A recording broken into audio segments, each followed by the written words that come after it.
It was imperative for the Philadelphia Phillies to win the first two games of that three-game series with the Pirates, knowing that Paul Skeens was going to pitch on Sunday. Imperative to win the first two games against a really bad ball club, because a good pitcher can will his way through a game where you go, okay, well, we didn't score enough runs against that guy, so we can take the L.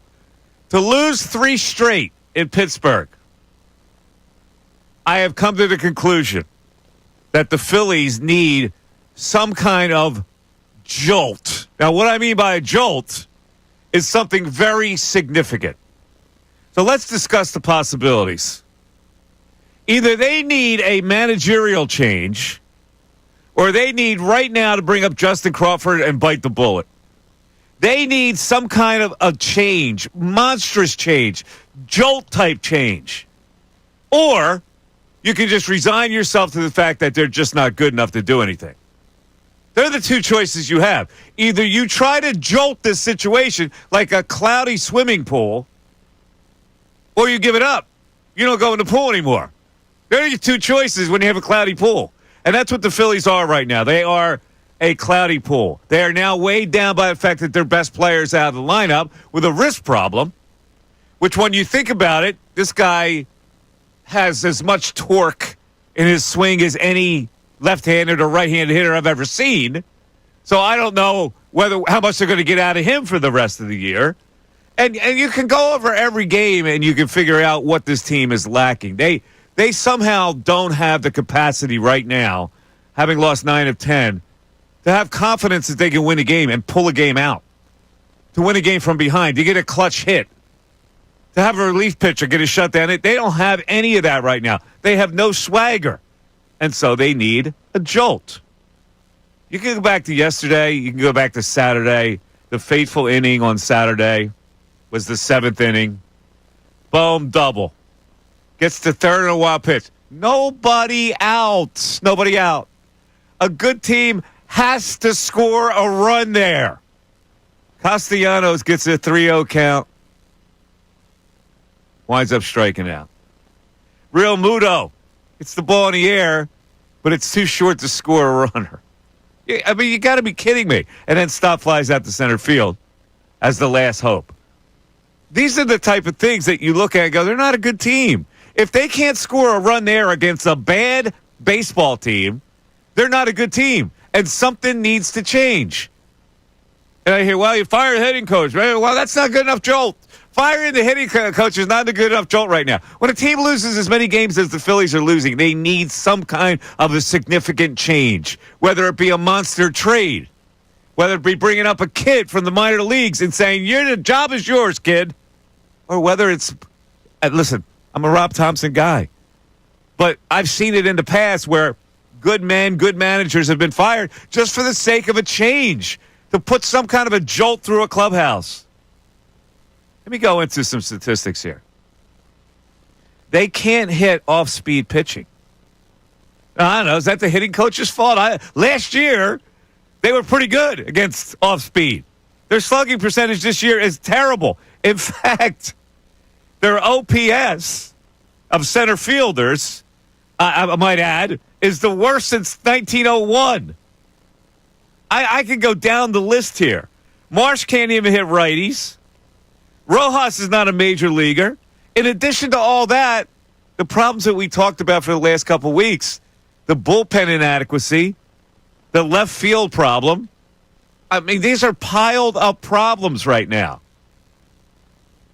Let's look at yesterday's game. The manager takes Paul Skeens out of the game with 2 outs in the 8th inning. I'm going, he's got 96 pitches. I'm going, you've got to be an idiot. And if you're the Phillies, you go, oh, my God, we've got a break here. We've got to take advantage of this break. So the relief pitcher comes in, Ashcraft. He walks Marsh. The only problem with that is the next hitter is Marchand. Forget about it. So after they go down in the 7th inning, the Pirates score a run because Kerkering can't get out of that inning without allowing a run. And in the 9th inning, Ashcraft gives up a 1-out double to Turner. They intentionally walk Schwarber, and Bohm hits into a double play. Good teams find a way to score runs to beat bad teams. they're not a good team. So you let me know what you think you want to do here. Because if you just keep the status quo, you're not going anywhere. It is clear now that the schedule gets tougher. You want to know what the schedule is coming up? Let me just go over the little schedule here that's coming up. 3 against the Cubs, who are really good. 3 against Toronto, and are all right.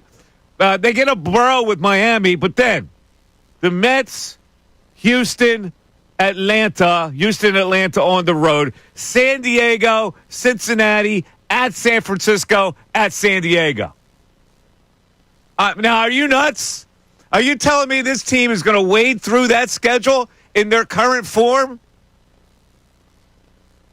How do you spell jolt?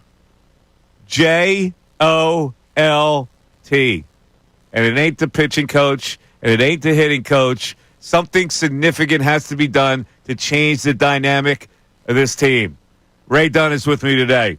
Ray, I don't know if you favor firing a manager, but something like that needs to be done. Yeah, I can't get to the firing the manager part right yet when we're talking about this team. But if you want to be the jolt of bringing up a minor leaguer and have them take someone's job, I'm good with that.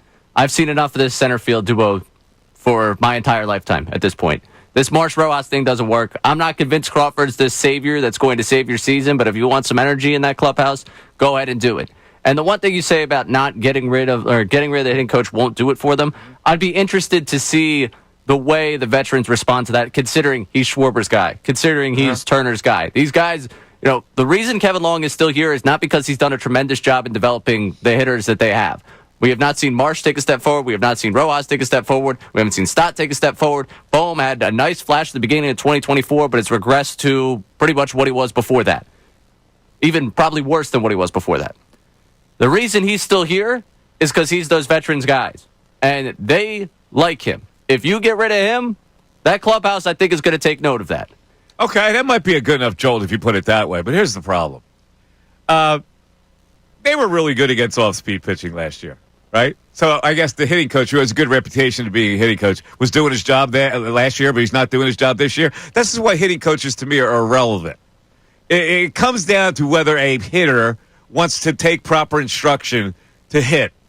And it ain't the hitting coach. Did he suddenly become a bad hitting coach? Like, what happened? Did he go on vacation and forget fundamentals to give these guys? He's the same guy. Oh, I think it's way more on these players. And that's why when you talk about bringing up a minor leaguer to take one of their jobs, hey, Stott, Bohm, all these guys left that still have jobs that are going to watch Marsh and Rojas lose theirs to a AAA guy that's got a 60-plus percentage ground ball rate down there, who's not necessarily, I think, ready to do it at this level, but hey, because you guys haven't performed, we're going to give him a shot. I think that's a message to the rest of you. You're replaceable, all right? Figure it out. You have to develop at some point. You have to give more than what you've given so far. So go down, bring up the kid. At this point, what's worse than what you've got in center field? No, you need some kind of significant change. That would be a significant change. Really, like we can't keep going through this hoping that things are going to get better. Because right now, they're not good enough. In their current form, they're not good enough to do anything. Yeah, they may make the playoffs. Maybe they miss the playoffs. The way they're playing right now, and with this schedule, the way it increases in difficulty, they may find themselves in a hole where they're not a playoff team.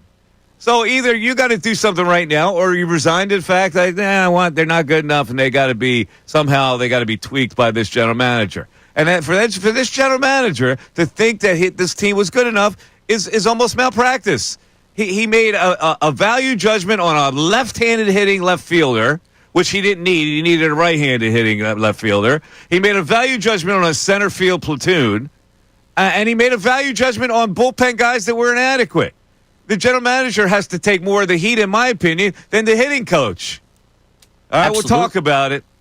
Here's how you get in. It's 610-632-0975. It is the Mike Missanelli Show. A lot of Phillies talk today, right here on 97.5 The Fanatic. Thanks for watching the video, guys. Appreciate you guys checking out things with the Mike Missanelli Show. If you want more from us, check out the playlist right here to get this one.